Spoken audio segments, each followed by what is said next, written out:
We've always been clear that building 1.5 million homes is an ambitious target, which is vital given that we inherited the worst housing crisis in living memory.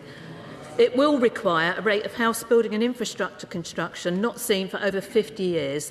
We recognise the scale of the challenge, and we're driving progress through bold planning reforms, including the Planning and Infrastructure Act 2025 and a record £39 billion investment in social and affordable housing. Our bold planning reforms will drive UK house building to the highest rate in 40 years. My Lord, I welcome many of the government's planning reforms, but the OBR made it clear in November that they wouldn't be enough to hit the target, and recent completions were at a 9-year low. Many sites with planning permission are no longer viable because of escalating costs. And where sites are viable, builders are reluctant to build out because of weak consumer demand. And the Treasury, rather than the Noble Ladies Department, is partly to blame for both of that. But is it not the case that if the government wants to get close to the target, they're going to have a discussion with the developers and, in conjunction with them, bring forward a successor to previous schemes in order to help first-time buyers? I'm pleased to tell the Noble Lord that I've been given the buying and selling process in my portfolio very recently. I've been looking at this in great detail, and I had a meeting with developers yesterday as part of the New Towns Network on how we improve the buying and selling process. There's a great deal of work going on in my department and a great deal of work going on with financial institutions to make sure that we do make sure this process works for first-time buyers and for others in the housing market. My Lords, there are over 250,000 empty homes in this country at the moment, and that number is rising. Can I ask my noble friend, the Minister, what is the government doing to tackle that scourge of empty properties, which surely is the quickest way of tackling some of the housing crisis which we're facing at the current time?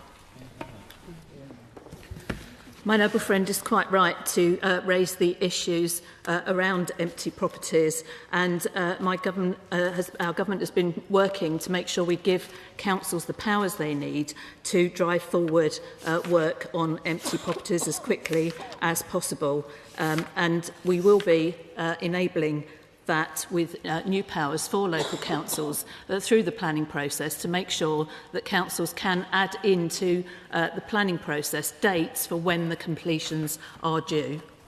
Best.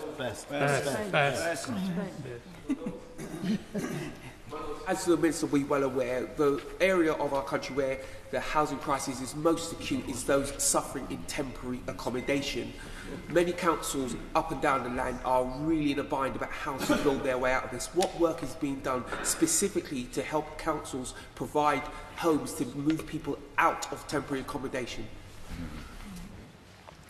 We have a target to eliminate the use of bed and breakfast accommodation for families by the end of this Parliament, except in emergencies. I recognise the problems it causes for families. And we have £969 million funding for temporary accommodation over the next 3 years and £950 million for local authority housing fund to increase the supply of good quality temporary accommodation, providing up to 5,000 homes. There will be increased support for children through a new duty on councils to notify schools, health visitors and GPs that a child is in temporary accommodation. We've got to end this scourge of children living in temporary accommodation. My Lords, the noble Baroness, the Minister, mentions her negotiations with the house builders, I think, just yesterday, and we depend upon those volume house builders to produce all the homes that we need. But can she reassure the House that in those negotiations she will not be wishing away any of the affordable housing which the house builders are obliged to provide but so often fail to do so? I can give the Noble Lord that assurance. We are very determined to make sure that we, as we go through the process of building the 1.5 million homes, that we make sure that there are enough social and affordable housing included in that target. And he will know that I take particular care to not conflate the terms affordable housing and social housing. They're different things. We've got to make sure we do our best in that regard. From the £39 billion that we've allocated for affordable housing, 60% of that will be for social housing. My Lords, local planning departments are very often cited as a blockage to building more homes, and yet fewer than 40% of those local authorities are actually currently operating with an adopted plan. Minister, as the English Devolution and Community Empowerment Bill moves through Parliament, what action is the government taking to ensure that local government reorganisation, with its many new structures and planning powers and inevitable changes of political control, are not being used as delaying tactics to produce an up-to-date plan, which strong anecdotal evidence suggests is happening?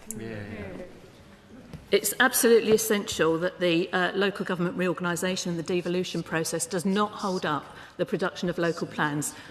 My government has made that absolutely clear and is following up with councils who do have delayed local plans.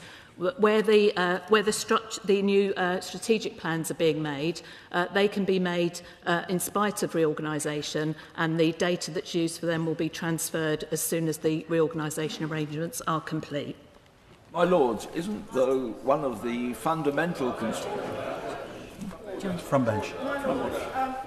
I've listened very carefully to the Noble Baroness and Minister about what the government is doing, but we have a country with a number of planning permissions granted in the last 12 months at the lowest level since 2013, and construction costs at the moment rising by up to 40%. So how is the government now going to deliver those at least 1 million homes that the previous Tory government did in the last term, let alone, my lords, the promised 1.5 million in the next 3.5 years left in this government? Well, I think the build-out rates, the number of planning permissions that are in place that aren't built out, I think we can look at the previous government for the answer to that question. What we've done is we're changing incentives in the housing market, giving local authorities the tools they need to speed up delivery, requiring developers to commit to delivery timeframes, giving councils the power to refuse to consider applications from developers who consistently fail to build out quickly enough, and exploring a delayed homes penalty, as well as all the positive side and demand side incentives we're putting in place. I think that's going to make the biggest change to housing delivery that we've seen in many generations. My Lords, I'm grateful for the answers that we've had, particularly around social rent and affordable rent.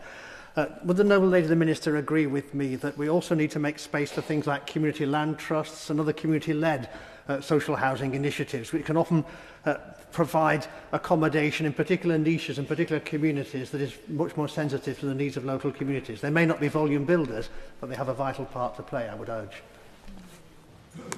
We do need to take particular care to make sure we use all the mechanisms to deliver some of the very specialised housing that I think the Right Reverend Prelate is referring to. And some of these local trusts know exactly what's needed for their local communities. They do a fantastic job, and my government wants to support them through the funding we're providing, but also through any supporting measures we can do in terms of the planning reforms that we're bringing forward.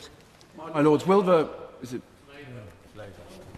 isn't a fundamental constraint on achieving construction output the depleted and ageing workforce in the building industry? Doesn't that therefore necessitate an expansion of off-site fabrication? And that requires long-term planning, long-term financing, and a regular flow of orders in order to be efficient. Doesn't that ultimately lead to a major council house building programme? I think the funding in the £39 billion programme will see a great increase in the building of council homes, as will the ability now for councils to be able to use that funding as top-up funding for the money that the 100% receipts they can now keep on right-to-buy sales. And my noble friend makes a good point on modern methods of construction. We need to boost the use of modern methods of construction. They're critical to improving productivity in the construction sector and delivering high-quality, energy-efficient homes more quickly and creating new and diverse jobs in the sector. Go on, Henry. According to Historic England, up to 670,000 additional homes could be created through the repair and repurposing of existing historic buildings. Have the government had any conversations with Historic England about this? Here. I don't know if the Noble Lord has had a chance to look at the new National Planning Policy Framework yet. We are focusing attention, as we rightly should, on historic and heritage buildings and how we use that resource as well to deliver the kind of homes we need. And there is the National Planning Policy Framework is a consultation. It is there for people to comment on. If he'd like to put his comments on into that, I'd welcome it. But historic and heritage buildings is clearly an area that we need to examine in great detail towards the provision of the 1.5 million homes we know we need.